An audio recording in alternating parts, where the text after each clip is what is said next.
Então, boa noite, né, minhas queridas? Estamos aqui reunidas para compartilharmos, então, as nossas impressões de mais um capítulo desse livro que nós estamos só começando, mas que livro maravilhoso, né? Sabe que esse livro, ele já tinha sido falado sobre ele para mim, ele não é um livro novo, né? Eu já tinha ouvido falar dele já há bastante tempo, e pessoas elogiando mesmo esse livro, e eu tenho visto como ele realmente é maravilhoso, uma leitura extremamente obrigatória para as nossas vidas, né?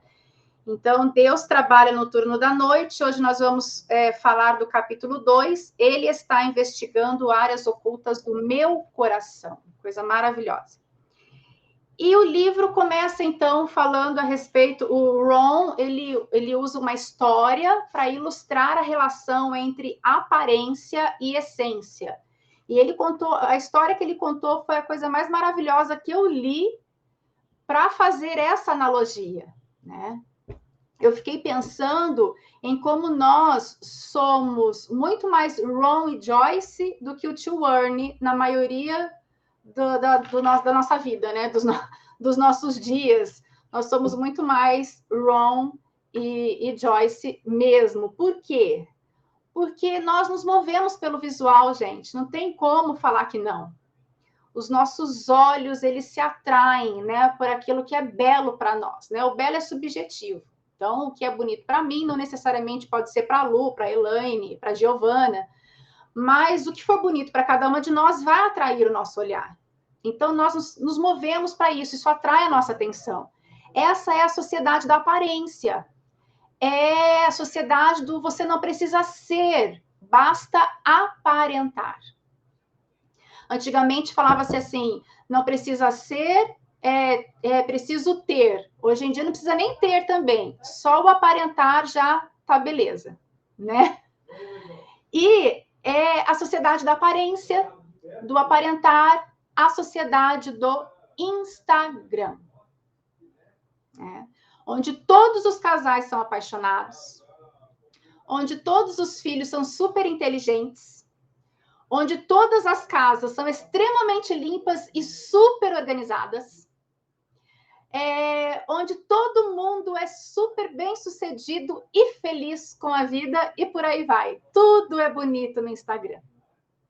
Quando, na verdade, gente, a maior parte das postagens, elas fazem jus àquela frase por fora, bela viola. É geração de conteúdo apenas.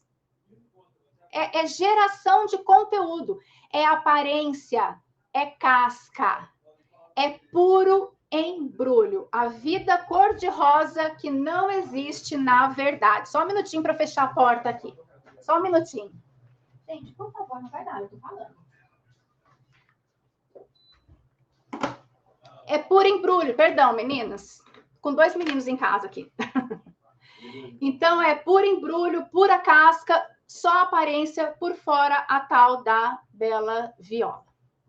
É aquela frase, sabe? É bom demais para ser verdade. Vocês já ouviram essa frase? Bom demais para ser verdade? Só um minutinho, já desliguei. O bom demais para ser verdade, que assim, é tudo tão bonitinho, tão organizadinho, tudo tão arrumadinho, que você até desconfia, né? Você vê aquela coisa e fala, meu Deus, mas é daquele jeito mesmo? Se você não desconfia, você se compara. Por que que a minha casa não é assim? Por que que meu marido não é assim? Por que que meu filho não é assim? E por aí vai. Como o Ron fala ao final da história do tio Ernie, né?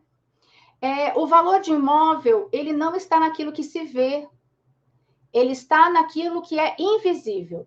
Ele fala do imóvel, mas isso serve para todas as coisas, né? Vamos pegar a analogia. Mas isso é tudo, gente. O valor está naquilo que a gente não vê. E falando de imóvel ainda, continuando na analogia do Ron, vocês já devem ter assistido algum episódio que seja de Irmãos à Obra. Vocês devem ter assistido, né? Irmãos à Obra, os gêmeos lá, eu gosto bastante desse programa. Aí os gêmeos, eles pegam uma casa, a casa tá boa, muitas vezes, né? Muitas vezes a casa tá boa, a casa tá legal, e eles começam a reforma da casa. E começando a reforma da casa, O que eles percebem? Tá tudo ok, daqui a pouco começa a quebrar, começa a quebrar, começa a quebrar e surgem os problemas. E surgem as dificuldades.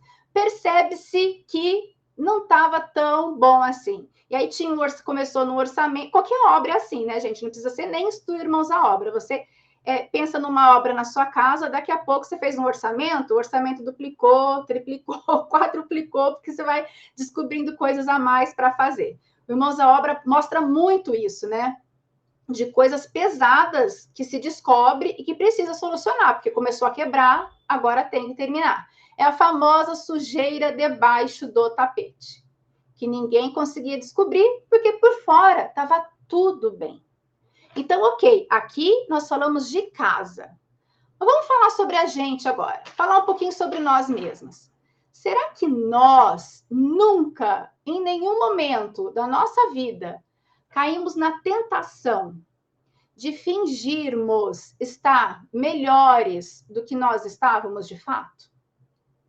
Eu não falo, gente, assim, eu estou falando que eu estou bem para poupar alguém, ou eu estou falando bem para evitar fadiga, ou eu estou falando que eu estou bem para levar a vida de forma positiva. Não, eu estou falando da tentativa do engano mesmo, sabe? Ou para gerar conteúdo, ou para não se mostrar vulnerável, por orgulho. Será que nunca, em nenhum momento da vida, a gente caiu nessa tentação de querer dizer que o nosso filho é melhor, que o nosso casamento é melhor? A Giovana falou que já, também já, Giovana, com certeza.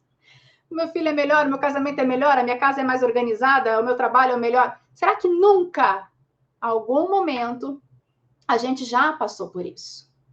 E aí vem uma parte muito interessante aqui, que o Ron fala, né, que é o exame do coração. Deus nos chama para examinarmos o nosso coração. E aí eu gostaria de ler o que está na página 40, que é Mateus 23, de 25 a 28, que ele tem aqui na página 40 do livro. Ai de vós, escribas e fariseus hipócritas, por que limpais o exterior do copo e do prato, mas estes por dentro estão cheios de rapina e intemperança? Fariseu cego, limpa primeiro o interior do corpo. É aquela questão de que contamina mais o que sai de dentro da gente, né? É isso que a gente tem que prestar atenção. Ai de vós, escribas e fariseus hipócritas, porque sois semelhantes aos sepulcros caiados, que por fora se mostram belos, mas interiormente estão cheios de ossos mortos e de toda a imundícia. Se alguém tiver uma outra versão que quiser compartilhar aí, depois fala uma versão mais contemporânea, né? Mas o que ele está falando aqui? É isso mesmo. As pessoas, quantas vezes se mostra tão bonito por fora, mas por dentro é imundo, é sujo. Quantas pessoas fazem o bem, mas não fazem o bem pelo bem. Fazem para se aparecer, para se mostrar, para ganhar aplauso, reconhecimento, né? Aquele bem que não vale de nada aos olhos de Deus, porque você não fez para alcançar uma graça, você fez para alcançar uma glória para você mesmo. Nós estamos estudando o livro de Atos no nosso PG, e ontem, né, Lu, a gente estudou a parte de Herodes Agripa, que ele falava, ele foi fazer um discurso, e aí os seus súditos falaram assim, como ele fala bonito, parece até que é a voz de Deus. E aí, nesse momento, quer dizer, as pessoas falaram isso dele, mas só pelo fato dele receber a glória, só pelo fato dele falar, ele deveria ter falado assim, não, gente, não fala assim não, por favor, até parece que eu sou Deus. Ele aceitou a glória, no mesmo momento, ele foi ferido e morreu. Foi comido por vermes e morreu. Leiam depois lá Atos 11 ou 12. As pessoas, alimentou o ego dele. As pessoas, elas gostam de ter esse ego alimentado. Então, muitas vezes, o seu comportamento é para ter esse ego inflado. Então, elas agem de uma forma que parece com boas intenções, mas não tem. E a Bíblia está falando aqui, ai de você, hipócrita. E aquela coisa, gente, a não ser que a pessoa sofra de algum tipo de transtorno mental, onde ela tenha uma distorção da própria imagem, cada um sabe bem de si próprio. Cada um sabe muito bem o que é. As pessoas sabem quais são as suas intenções, né? A não ser que sofram de algum transtorno. E assim, como deve ser difícil manter uma vida que não é sua. Calçar um sapato, cismar em calçar um sapato que não te serve. Eu vou dar um exemplo para você. Eu conheço pessoas que querem conviver em um grupo, querem fazer parte de um grupo do qual elas não conseguem financeiramente. Eu conheço, tá? Pessoas próximas. Mas elas querem estar nesse grupo e elas não conseguem financeiramente. Gente, elas, dentro da casa delas, elas não têm nem o que comer direito, mas elas fazem de tudo para se vestir como as pessoas desse grupo, para saírem nos lugares que essas pessoas vão, elas entram em dívidas, elas se matam para conseguirem esse status, só que dentro de casa é um terror. É dívida, é dever no banco, é filho não tendo que comer dentro de casa, mas para bancar uma pose na rua, sabe? E aí, gente, que infelicidade viver desse jeito. Porque você curte minutos de prazer, recebendo os aplausos de um status que as pessoas pensam que você tem, quando, na verdade, não é bem assim. Que infelicidade de vida é essa, gente? Que infelicidade de vida é essa? E muitas vezes é a vida do Instagram. É a vida do Instagram. Que às vezes a pessoa, não é nem questão financeira, a pessoa até tem muito dinheiro mesmo, mas a felicidade não está naquilo. A gente sabe muito bem. Preenche com questões financeiras aquilo que a gente sabe que só Deus pode preencher, uma vida vazia, que só gera conteúdo para as redes sociais. Né?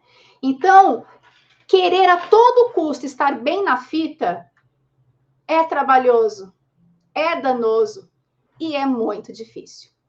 Porque o nosso valor não está nisso, no que se vê, na sua reputação, no que dizem a seu respeito. O seu valor está naquilo que ninguém vê, a não ser Deus, na sua essência, no seu caráter. Tem uma letra de uma música secular, do Capital Inicial, não me julguem. A letra fala assim: o que você faz quando ninguém te vê fazendo o que você queria fazer se ninguém pudesse te ver. Gente, é forte essa letra. É forte. Sabe? O que é isso? É aquilo que você faria, a resposta que você realmente gostaria de dar para alguém.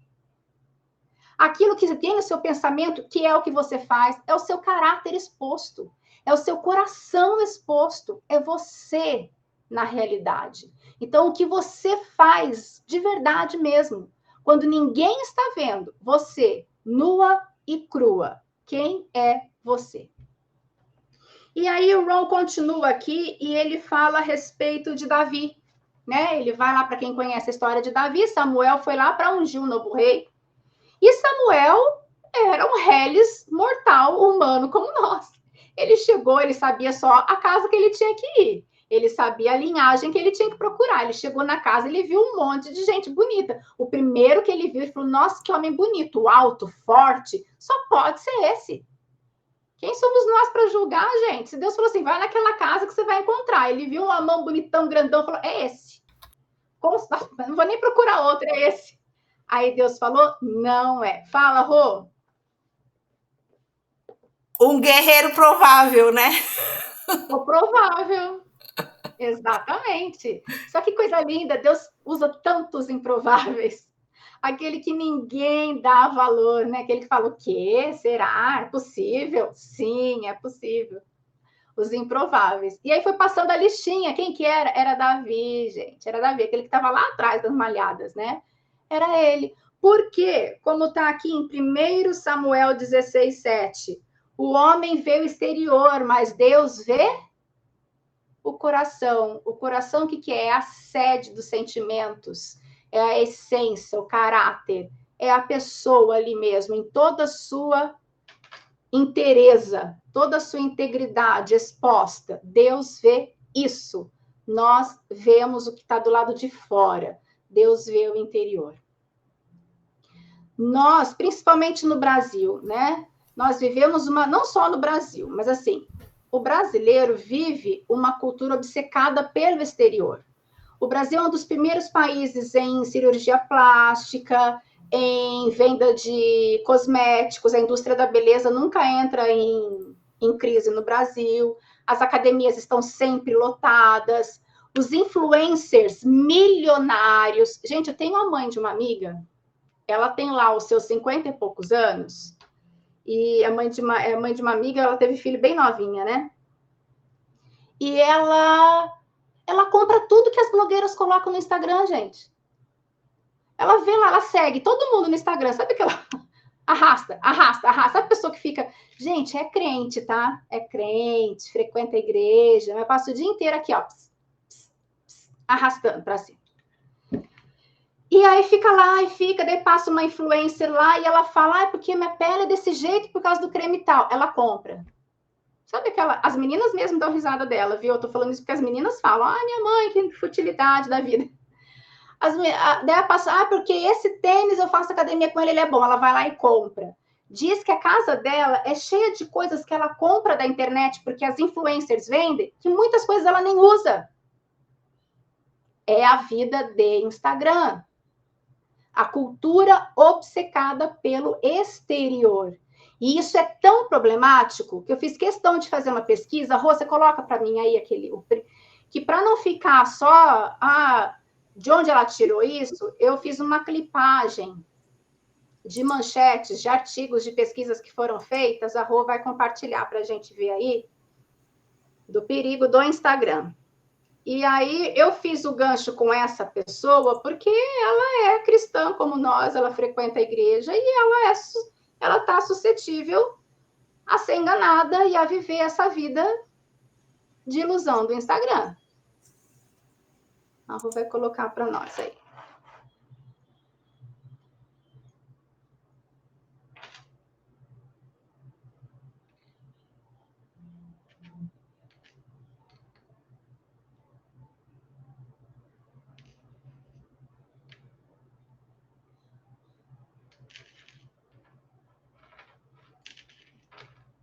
Peraí, meninas, deixa eu gritar meu marido aqui, que ele abriu numa janela aqui e eu não estou conseguindo abrir.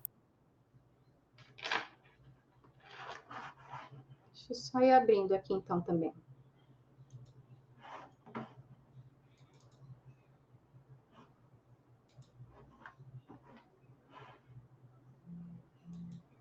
É que, na verdade, né, é bom vocês... Só para mostrar que não é uma coisa que a gente inventou, né? É algo que realmente vários sites, estudos já colocaram em discussão.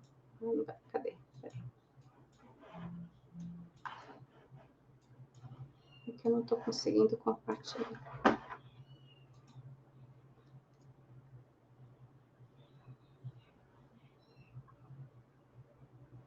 O meu só parece compartilhar vídeo ou áudio.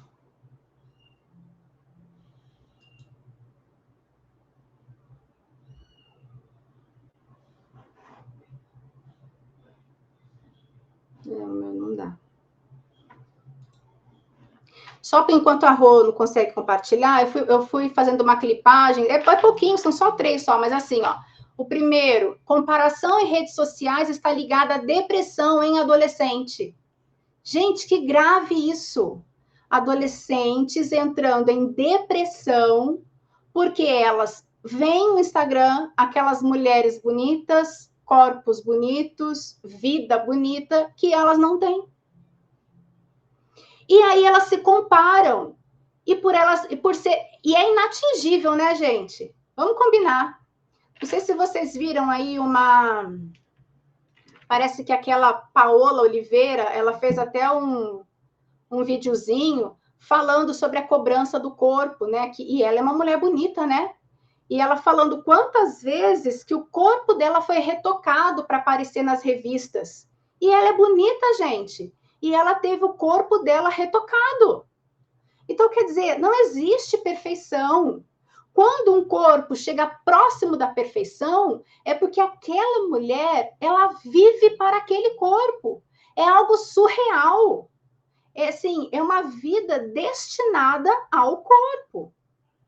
É o hiperfoco naquele corpo. Então, para você atingir aquilo, você tem que viver para aquilo.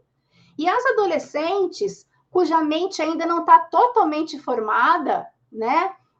Elas vêm, aliás, imagina, adulto que já tem todo o seu córtex pré-frontal e todo o seu cérebro formadinho sofre, imagina um adolescente que ainda está em formação, vê aquilo e sofre e entra em depressão. Fala assim, para especialistas, a multiplicação de imagens que sugerem vidas perfeitas pode tirar o sossego de adolescentes e jovens. E aí a gente vê por que esses influencers ganham tanto dinheiro, porque eles têm muitos seguidores, as pessoas gostam de ver a vida deles. A vida que parece perfeita, com aquele corpo perfeito, com as marcas poderosas que eles usam, com os carros bonitos que eles usam, com aquela coisa toda. Um outro é, Instagram é a rede mais prejudicial à saúde mental do usuário. Diz estudo. Aí, ó. Aí, gente, ó. Instagram é... Vocês estão vendo? Bom, se eu estou vendo, vocês estão vendo, né? Sim. Instagram é a rede mais... Ah, a Elaine não está vendo. Acho que está no celular, Elaine? Que eu estou conseguindo ver. Lá só em cima na Roberta, lá, ó, pessoal. Aliás, lá em cima. eu não tô vendo lá em cima. Nem você, Mônica. Não sei se é minha internet. Tem que pôr em blocos. Instagram é a rede mais prejudicial à saúde mental do usuário, diz estudo. Aí embaixo eu fiz uma... Eu circulei, que está escrito assim, ó, edições de imagens, restrições e até viagens falsas geram sentimento de insuficiência e competitividade. Gente, olha isso. Que tristeza. Ou seja, e tem isso também. Tem gente e agora com inteligência artificial, então, né? Nosso mundo está cada vez mais complicado. Tem gente que pega uma foto e consegue fazer uma montagem maravilhosa dizendo que está nos Alpes Suíços e não está lá. E a outra pessoa vê, acha que aquela pessoa está lá e já deseja. Então, quer dizer, edição de imagem. Viagens falsas. Então, tudo isso fora as coisas que são de verdade mesmo. Mas isso vai gerando um senso de competitividade. Ah, o fulano foi, eu também tenho que ir. Ou, eu não consigo ir, eu me sinto insuficiente, eu não sou capaz de ter a vida que o outro tem. Aí, o terceiro aí, comparar a sua vida com a vida perfeita, entre aspas, do Instagram, é uma armadilha. Embaixo, a colunista Maraísa Fidelis mostra como parar de seguir perfis tóxicos. Gente, que loucura! Perfis tóxicos. Gente que gosta de seguir. Olha, e eu tô falando isso aqui para nós, eu conheço muita gente adulta. Pode tirar, Rô? Eu conheço muita gente... Obrigada. Eu conheço muita gente adulta, casada, mãe de família, que fica obcecada pela vida da Virgínia, pela vida da, sei lá, mas não sei quem, sabe? Que fica obcecada pela vida dessas pessoas. E que olha, nossa, olha a casa que ela mora. Nossa, você sabia que tá grávida de novo? Vive a vida dos outros, gente. Adulto, casado, com filho. Dentro da igreja. É uma coisa assim. Então, ou seja, sabe quando a gente falava assim, quem está em pé, cuidado que não cai, querendo falar